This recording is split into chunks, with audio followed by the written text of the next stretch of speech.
Praise the Lord. കർത്താവിൻ്റെ നാമം വാഴ്ത്തപ്പെടുമാറാകട്ടെ. നമ്മൾ പഴയ നിയമത്തിൽ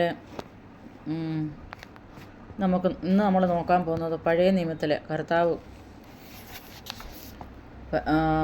സൃഷ്ടികർമ്മത്തിലെ പരിശുദ്ധാത്മ പ്രവർത്തനത്തെ കുറിച്ച് 6 പ്രധാനപ്പെട്ട കാര്യങ്ങളും അതിൻ്റെ വാക്യങ്ങളുമാണ് പറയാൻ പോകുന്നത്.